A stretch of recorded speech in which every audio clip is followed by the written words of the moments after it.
साथियों नमस्कार, आपका मेरे चैनल श्रेष्ठ धर्म गंगा में स्वागत है। इस वीडियो में मैं आपको पाप मोचनी एकादशी व्रत कथा सुनाऊंगी, जिसका श्रवण आप श्रद्धा पूर्वक पूरा करिए, आपको बहुत ही अच्छा लगेगा। भगवान श्री कृष्ण ने अर्जुन से कहा, हे अर्जुन, चैत्र मास के कृष्ण पक्ष की एकादशी को पाप मोचनी एकादशी के नाम से जाना जाता है। एक बार की बात है, पृथ्वीपति राजा मंधाता ने लोमस ऋषि से यही प्रश्न किया था जो तुमने मुझसे किया है।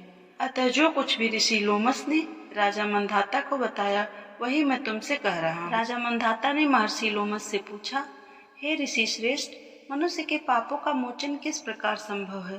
कृपा कर कोई ऐसा सरल उपाय बताइए जिससे सभी को सहज ही पापों से मुक्ति मिल जाए। महर्षि लोमस ने कहा, हे राजा, चैत्र मास के कृष्ण पक्ष की एकादशी का नाम पाप मोचनी एकादशी है। उसके व्रत के प्रभाव से मनुष्यों के अनेक पाप नष्ट हो जाते हैं। मैं तुम्हें इस व्रत की कथा सुनाता हूँ, ध्यान पूर्वक श्रवण करो। प्राचीन समय में चैत्र रथ नामक एक वन था। उसमें अप्सराएं किन्नरों के साथ विहार किया करती थी। वहाँ सदैव बसंत का मौसम रहता था, अर्थात उस जगह अनेक प्रकार के पुष्प खिले रहते थे। कभी गंधर्व कन्याएं विहार किया करती थी, कभी देवेंद्र अन्य देवताओं के साथ क्रीड़ा किया करते थे। उसी वन में मेधावी नाम के एक ऋषि भी तपस्या में लीन रहते थे। वे शिव भक्त थे। एक दिन मंजुघोषा नामक एक अप्सरा ने उनको मोहित कर उनकी निकटता का लाभ उठाने की चेष्टा की, इसलिए वह कुछ दूरी पर बैठकर बीड़ा बजाकर मधुर स्वर में गाना गाने लगी। उसी समय शिव भक्त महर्षि मेधावी को कामदेव भी जीतने का प्रयास करने लगे। कामदेव ने उस सुंदर अप्सरा के भ्रू का धनुष बनाया, कटाक्ष को उसकी प्रत्यंचा बनाई और उसके नेत्रों को मंजुघोषा अप्सरा का सेनापति बनाया। इस तरह कामदेव अपने शत्रु भक्त को जीतने के लिए तैयार हुआ। उस समय महर्षि मेधावी भी युवा अवस्था में थे और काफी हष्ट पुष्ट थे। उन्होंने यज्ञोपवीत तथा दंड धारण कर रखा था। वे दूसरे कामदेव के समान लग रहे थे। उस मुनि को देखकर कामदेव के बस में हुई मंजुघोषा ने धीरे धीरे मधुर बाणी से वीणा पर गायन शुरू किया, तो महर्षि मेधावी भी मंजुघोषा के मधुर गाने तथा उसके सौंदर्य पर मोहित हो गए। वह अप्सरा मेधावी मुनि को कामदेव से पीड़ित जानकर उनसे आलिंगन करने लगी।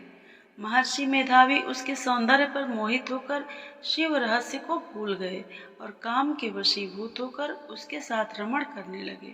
काम के वशीभूत होने के कारण मुनि को उस समय दिन रात का कुछ भी ज्ञान नहीं रहा और काफी समय तक वे रमण करते रहे। उसके बाद मंजुघोषा उस मुनि से बोली, हे ऋषिवर, अब मुझे बहुत समय हो गया है, अतः स्वर्ग जाने की आज्ञा दीजिए। अप्सरा की बात सुनकर ऋषि ने कहा, हे मोहिनी, संध्या को तो आई हो, प्रातः काल होने पर चली जाना। ऋषि के ऐसे वचनों को सुनकर अप्सरा उनके साथ रमण करने लगी। इसी प्रकार दोनों ने साथ साथ बहुत समय बिताया। मंजुघोषा ने एक दिन ऋषि से फिर कहा, हे विप्र, आप मुझे स्वर्ग जाने की आज्ञा दीजिए। मुनि ने इस बार भी वही कहा, हे रूपसी, अभी ज्यादा समय व्यतीत नहीं हुआ है, कुछ समय और रुक जाओ। मुनि की बात सुनकर अप्सरा ने कहा, हे ऋषिवर, आपकी रात तो बहुत लंबी है, आप स्वयं ही सोचिए कि मुझे आपके पास आए कितना समय हो गया, अब और ज्यादा समय तक ठहरना क्या उचित है? अप्सरा की बात सुन मुनि को समय का बोध हुआ और वह गंभीरता पूर्वक विचार करने लगे। जब उन्हें समय का ज्ञान हुआ कि उन्हें रमण करते 57 वर्ष व्यतीत हो चुके हैं, तो उस अप्सरा को वह काल का रूप समझने लगे।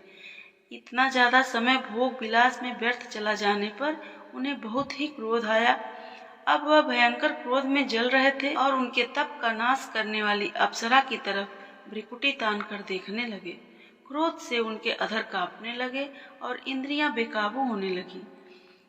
क्रोध से थरथराते स्वर में मुनि ने उस अप्सरा से कहा, मेरे तप को नष्ट करने वाली दुष्टा, तू महापापिन और बहुत ही दुराचारिणी है, तुझ पर धिक्कार है, अब तू मेरे शाप से पिशाचिनी बन जा। मुनि के क्रोध युक्त शाप से वह अप्सरा पिशाचिनी बन गई। यह देखकर वह व्यथित होकर बोली, हे ऋषिवर, आप मुझ पर क्रोध त्याग कर प्रसन्न होइए और कृपा करके बताइए कि इस शाप का निवारण किस प्रकार होगा। विद्वानों ने कहा है कि साधुओं की संगत अच्छा फल देने वाली होती है और आपके साथ तो मेरे बहुत वर्ष व्यतीत हुए हैं, अतः आप मुझ पर प्रसन्न हो जाइए, अन्यथा लोग कहेंगे कि एक बूढ़े आत्मा के साथ रहने पर मंजुघोषा को पिशाचिनी बनना पड़ा। मंजुघोषा की बात सुनकर मुनि को अपने क्रोध पर अत्यंत ग्लानि हुई, साथ ही अपनी अपकीर्ति का भय भी हुआ। अतः पिशाचिनी बनी मंजुघोषा से मुनि ने कहा, तूने मेरा बड़ा बुरा किया है, किंतु फिर भी मैं तुझे इस शाप से मुक्ति का उपाय बतलाता हूँ।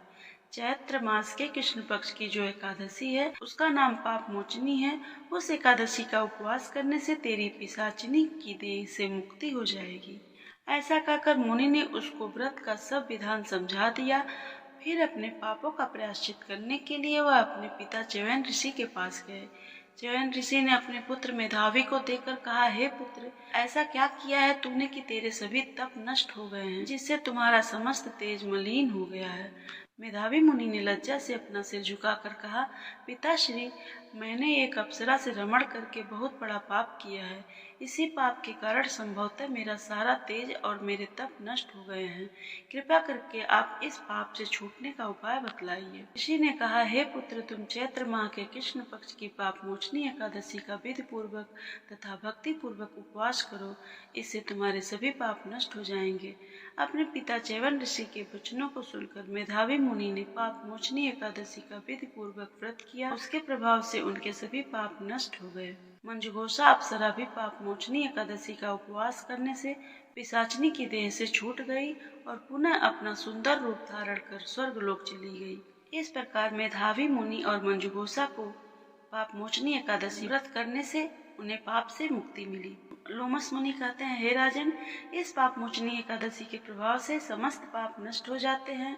इस एकादशी की कथा के श्रवण व पठन से 1000 गौदान करने का फल प्राप्त होता है। इस उपवास को करने से ब्रह्म हत्या करने वाले, स्वर्ण चुराने वाले, मदपान करने वाले, अगम्यागमन करने वाले आदि भयंकर पाप भी नष्ट हो जाते हैं और अंत में स्वर्ग लोक की प्राप्ति होती है। बोलिए विष्णु भगवान की जय, माता लक्ष्मी की जय। साथियों, उम्मीद करती हूँ कि आपको मेरी यह कथा बहुत ही अच्छी लगी होगी। कृपया मेरे चैनल को सब्सक्राइब करें और इस वीडियो को लाइक करें और बेल आइकन प्रेस करना न भूलें, जिससे सबसे पहले आपको नोटिफिकेशन प्राप्त हो। धन्यवाद।